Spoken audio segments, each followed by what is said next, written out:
discuss about the morphology at glance. It means that we would like to discuss morphology briefly.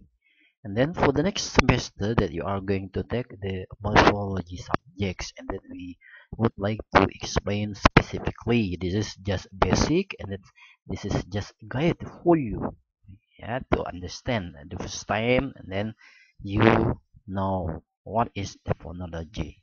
Yeah, just at glance, not all of the subject that Pausni will explain, just the main point. Well, okay, as you see that here, uh, morphology at glance here. Well, what is morphology? Okay, morphology, as we see that definitions and morphology. Morphology is the study of morphemes and their arrangement in forming words. Nah, di sini maksudnya ilmu yang mempelajari tentang ya studi tentang morphemes ya dan bagaimana ya pembentukan kata tersebut terjadi atau proses pembentukannya di sini ya. Jadi di sini the main subjects about morphology is what that becomes the main analyzing. Yeah, why? Because the focus of the subject is quotes level lah, pada tataran kata ya, pembentukan kata ya di sini. Nah, this is the foundations to make a sentence words ya. Oke. Nah, seperti misalnya analoginya bila mana kita akan membangun rumah, itu ada what is it? Materials that ya. There is sand, there is brick ya. Nah, bata ya, pasir. Nah, di sini morfologi itu adalah sebagai bata ya. Nah, ini ya disusun-susun itu akan membentuk nanti kalau bangunan itu dinding. Nah, begini kalau morfologi, kalau dibentuk ya, pembentukan katanya itu akan menjadi lebih luas kalimat sentence ya. That is just at glance that definitions or analogi ya, analogi persamaan itu apa itu morfologi. Jadi di sini singkatnya morfologi ialah studi tentang pembentukan kata. Oke. Morphology consists of two morphemes. Nah, dua morphemes di sini ya. Ada morpho ya, yang artinya bentuk, logi yang artinya science. Nah, ini morpho itu disebut sebagai morphemes ya. Nah, ini ada makna tersendiri ya, yaitu bentuk, dan logi itu adalah science. Well, morpheme are the minimal ya. Nah, ini artinya ya, morpheme adalah minimal atau meaningful unit which may constitute words or parts of a words. Nah, itu ya. Jadi bagian unit dari suatu katanya itu makna minimal itu terdiri dari beberapa atau bagian kata, tapi itu ada artinya. Nah, itu yang disebut dengan morphemes ya. Oke, well, visi morpho. Nah, itu ada morphemes ya. Jadi dua jenis morphemes itu membentuk satu kata. Morfologi yaitu ilmu yang belajar tentang pembentukan kata. Oke. We continue that ya. There are two kinds of morphemes here. Nah, itu ada dua jenis morphemes ya. Ada morpheme yang bebas, free, dan ada yang bound morpheme, terikat. Ya, tidak bisa ya. Harus ada komponen kalau yang terikat itu ya. Kalau free ya tidak tergantung ya. Nah, maksudnya di sini apakah kata dasar atau primordium itu dan bound morpheme itu ada penambahan afiksasi imbuhan ya, awalan atau akhiran. Nah, ini sekilas saja ya, nanti for the specific explanation that you are going to take more for your bill for the next semester. Yeah, next semester. It means what is it? Odds are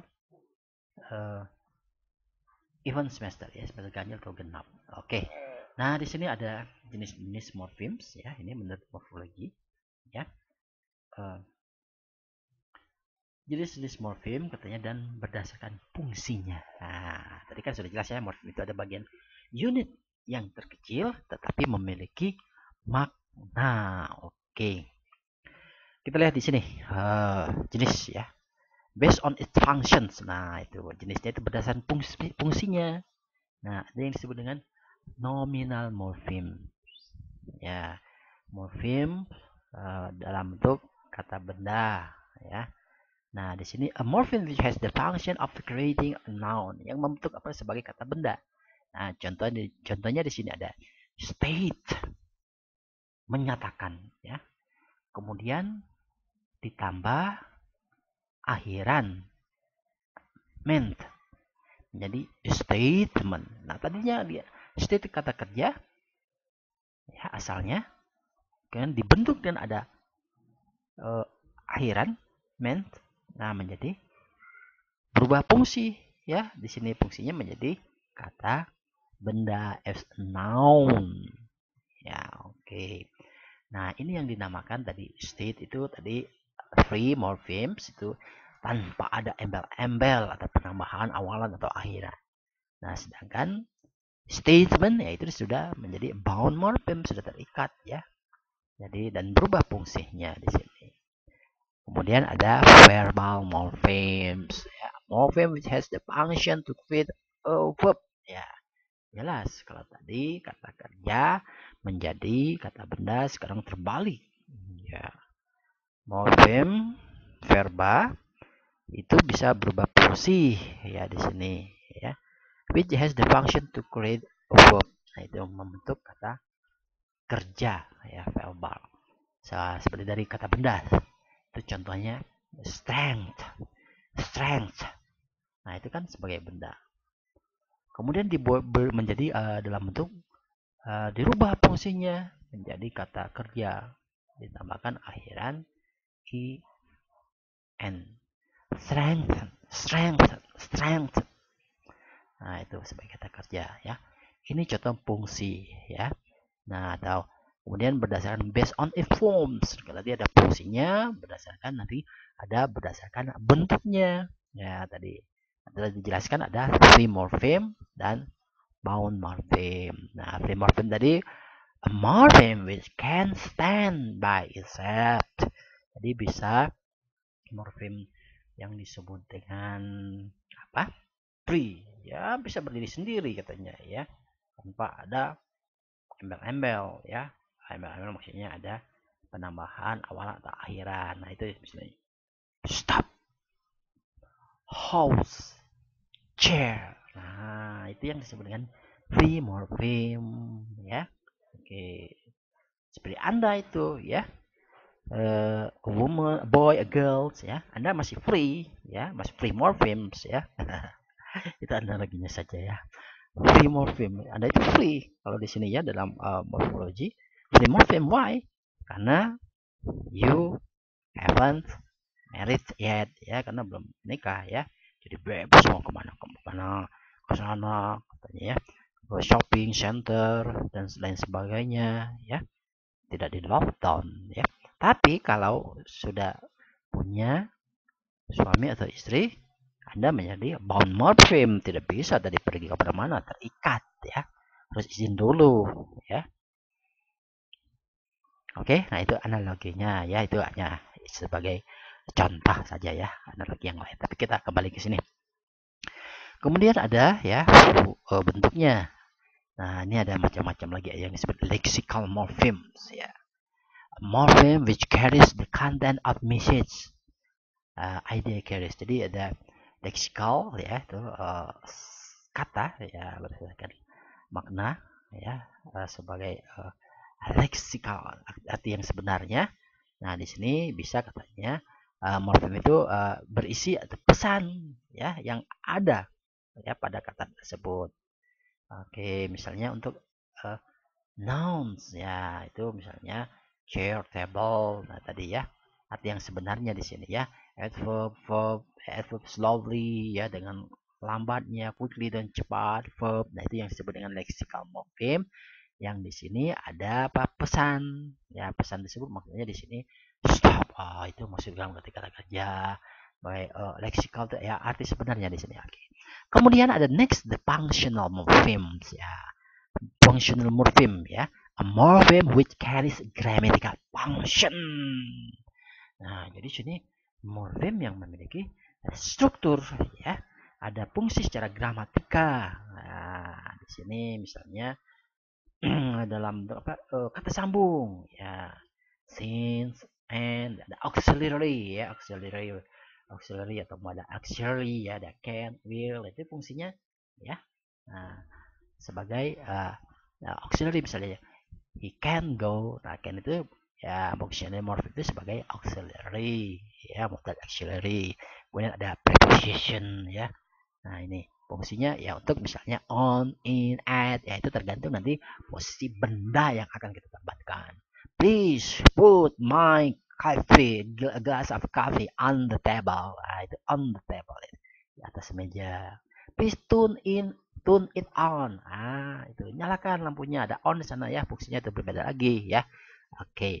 Kemudian ada yang di itu bound morpheme yaitu morfem yang terikat ya. Tadi di sini menjelaskan itu ada imbuhan, awalan atau akhiran. Itu bound morphemes ya di sini. Oke, kita lihat di sini ya, bound morphemes ya ini. A morpheme which is always attached to a pre-morphemes. Nah, ini bisa dalam bentuk jamak, dalam bentuk past tense. Nah, di sini ada penambahan akhiran ya, atau dalam bentuk singular atau plurals ya, misalnya di sini dari kata verb ya, infinitive want. Nah, itu menjadi bentuk past. I wanted you to listen to me. Nah, seperti itu. Wanted as in cups ya. I need a cup of coffee ya. all of us need cups of coffee ya, itu kan. Di sini ada yang disebut dengan bound morpheme, jadi terikat ya. Di sini ada s, ada id. Kemudian ada suprasegmental morpheme. Nah, ini biasanya ini dalam bentuk apa ujaran yang didengarkan, ada pitch ya, tone ya, suara intonasi stress ya, itu yang disebut ada suprasegmental morphemes ya.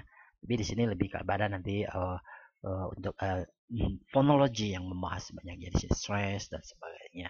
Kemudian ada based on the relationship to each other. Nah, itu ada morpheme katanya yang berkaitan dengan morpheme yang lain atau yang disebut dengan additive morphemes. Additive morphemes itu a morpheme added to another morphemes. Oke, ya contohnya di sini ada tadi ness. Nah, ini ness ya. Kemudian yang ditambahkan quiet, jadi quietness ya. Itu berubah tadi fungsi bentuknya tadi. Misalnya ness ini sebagai fiksasi, itu sebagai suffix ya, akhiran, kemudian ditambah quiet digabungkan ditambahkan jadi quietness ya, diam ya.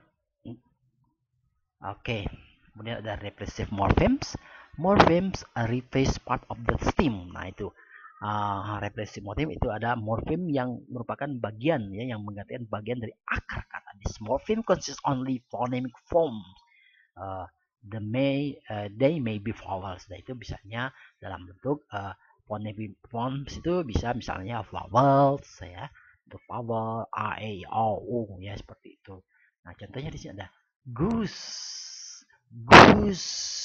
Nah, menjadi ini salah tulis ya, geese ya, soang ya, angsa. Nah, harusnya goose. Nah, ini ada perubahan menjadi geese.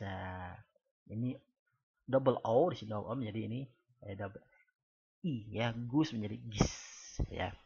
Oke, ini kurang satu ya ininya I ya, tidak apa-apa. Nah, kemudian seperti ini ada konsonan. Nah, bisa dalam bentuk vowel konsonan. Konsonan. Waduh, agak susah ya menyebutkannya ya. Nah, ini ada kata shape, ya, shape, ya. Apa ini?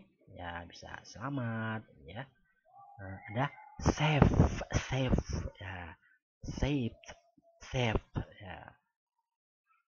Can you save me when I want to swim into the sea? Waduh, aduh, minta diselamatkan katanya ya. Nah, ini ada save, save, ada save, ya. Nah, ada save, ada save, ada save, ada F dan V. Nah, ini ya. Oke, itu F dan V. Ya, itu perbedaan konsonan. Nah, itu berubah arti ya. Nah, itu harus memang we have to listen carefully about the consonant or vowel ya. Untuk latihannya ya harus we have to listen, listen, listen and listen. Export. Ya, ada export. Nah, itu seperti itu ya. Nah, ini ada yang berubah ya. Nah, jadi ada bentuk konsonan ya dalam bentuk pronunciation-nya di sini. Kemudian ada subtractive morpheme. Nah, seperti breath, breath, breath, breath. Take a deep breath. Nah, mengambil nafas, breath, ya, bernapas seperti itu ya. Nah, itu yang contoh-contoh. Ternyata banyak sekali ya ini dari pembentukan kata, itu contoh saja ya. Kemudian ada morphemic proses. Nah, itu ada prosesnya lagi ya, bagaimana ada afiksasi, ya, imbuhan, awalan, akhiran. Kemudian ada reduplikasi ya. Ada configs ya, prefix and suffix ya, awalan dan akhiran, konflik itu gabungan ya. Kemudian ada reduplications yang dibahas di sini ya. Kemudian ada total reduplication ya, bentuk ulang yang murni ya. Kalau dalam bahasa Indonesia kita mungkin bentuk ulang itu ya kupu-kupu. Nah, ya itu ya. Di sini bye-bye, 50-50. Ya, ini kalau biasanya ada bisnis, well, agree with you, 50-50. Ah, itu ya. Kata ulang total ya, secara total. Ada partial, ya, ada hocus pocus, helter shelter. Nah, ini ya contohnya. Oke, banyak sekali di sini ya. Dari kita lihat lagi di sini. Nah, ini ada supplications, ada zero modification, functional shifts. Nah, kemudian ada there are some combination for compounding. Ada macam-macam di sini ya dalam morfologi itu ya, yang dipelajari di sini adalah tentang pembentukan katanya ya. Tadi bagaimana terjadi prosesnya, ada yang seperti ada bounds ya di sini. Ini pembentukan ada beberapa kombinasi ya for compounding ya. There are some combination for compounding ya, misalnya penggabungan kata atau kata menjebuk, misalnya babysit. Nah, ada noun dengan verb menjadi kata kerja. Babysit ya, pengasuh bayi ya, mengasuh bayi. Kalau orangnya babysitter. Nah, ini ya banyak lagi ya di sini ada. Kemudian dalam noun plus verb ing ya, nah, menjadi kata sifat. Meeting ya, sedang orang-orang laki-laki atau laki-laki yang sedang makan. Creating new. Nah, itu ada pembentukan kata lagi yang baru. Nah, nanti ada derivasi ya, ada derivational ya, ada inflectional, nanti morpheme di sini ya dalam pembentukan katanya. Nah, derivations itu affixes that change meaning and category. Nah, itu seperti tadi ya, awalan, akhiran yang biasa menimbulkan kategori dari makna. Tadi misalnya dari ness ya, kata sifat quiet ditambahkan akhiran ness, yaitu quietness. Nah, itu jadi kata benda ya, dari sifat benda. Nah, ini ya dalam morphology. Kemudian ini banyak sekali ada advantages, thesis, prothesis, philogog, confusion, shortening, blends, roots, high, symbolic, backed-in, ya ini dan sebagainya. Ya ini ya. Pokoknya di sini tentang pembentukan kata ya, morphology, study of word formation. Okay, I think that at glance about the morphology, it means that we make a conclusion so that the morphology is study of word formation. Jadi tentang pembentukan kata. Nah, apakah Nanti dari kata sifat berubah menjadi kata kerja, kata benda dan sebagainya. Itu dalam ranah ruang lingkup tadi linguistik. Kemudian jadi mikrolinguistik ya ini salah satunya morphology. I think that you can understand my briefly explanation. For the further information that we are going to discuss specifically, specifically about the morphology fields. Ya, jadi, nah ini hanya sekilas saja sebagai that's once what is it a bulk a bulk of morphology, ya hanya sebongkah ya tentang ilmu morfologi bekal Anda nanti untuk mempelajari secara spesifik pada the next semester that you are going to take morphology fields. Well, I think that's all for today. Thank you very much for understanding of my lesson here. Yeah, I'm so sorry that I can explain rightly, offline, but I hope that you can understand. Yeah, if you don't understand, well, please write down the comment that you can ask some question. Pak Husni will answer the question based on my knowledge and science. Okay, thank you. I hope all of you are very well. And then to keep you support, study, study, and study. Assalamualaikum warahmatullahi wabarakatuh. Thank you very much.